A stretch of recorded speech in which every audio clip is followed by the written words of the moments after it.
Hey y'all, let's make a little bit of this garlic butter steak and potatoes, shall we? Stay tuned. The verse of the day comes from Nahum 1:7. The Lord is good, a refuge in times of trouble.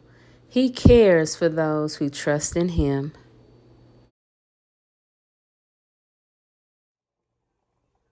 Okay, so here is my cut of the ribeye steak.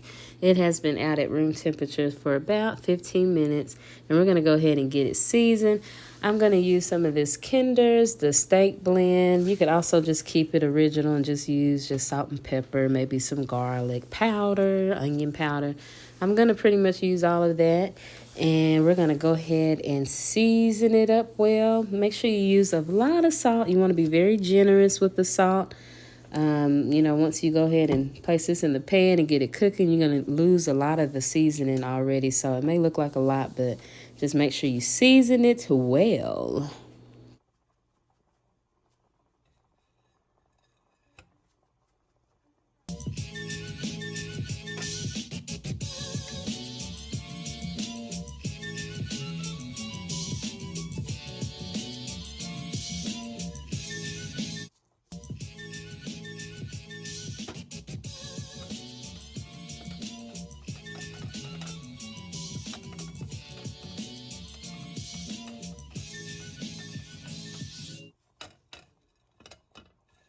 All right, so go ahead and mop up all that seasoning front and back on the side.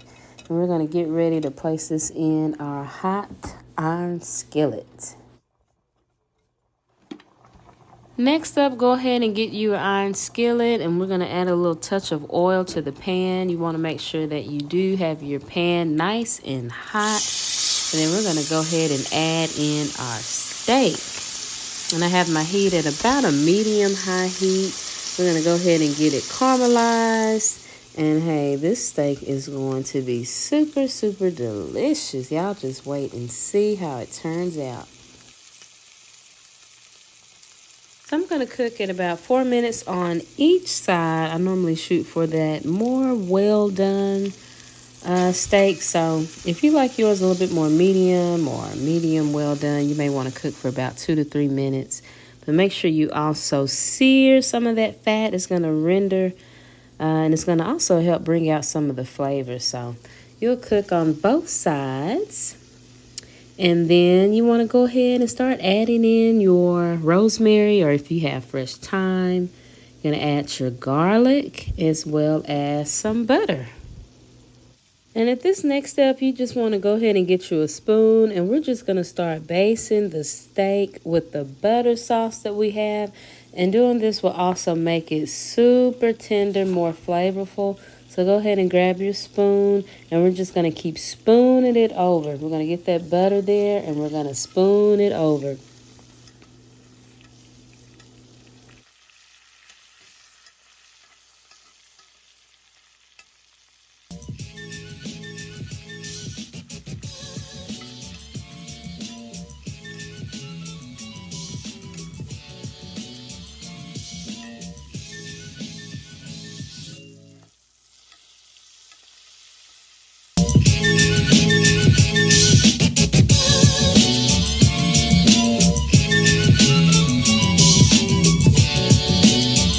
And you can go ahead and remove your steak from the skillet, and we're just going to set it aside so that it can pretty much cool down and soak up all the juices. So just set that aside, and then we're going to go ahead and whip up some potatoes.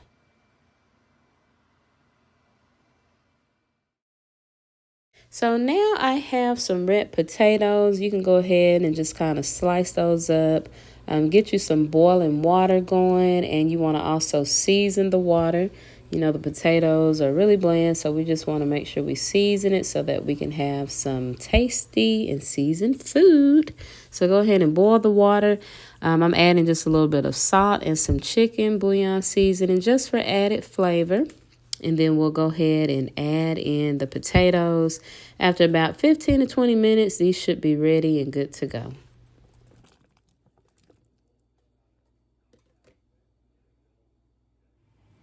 So after about 20 minutes, your potatoes should be nice and tender. Just be sure to drain off the water from the potatoes. And here at the stove, I'm just adding in a little bit more salt, some butter, pepper, and I'm going to add just a little bit of heavy whipping cream. And this is going to make the potatoes nice and creamy. And if you do have an electric mixer, if it's a little easier for you, just take that out like I did. And I mixed the potatoes with my electric mixer. If you don't have one, just use you a nice spoon or whatever utensil is easy for you to mix up those potatoes and get them nice and creamy. We want a perfect consistency with the potatoes.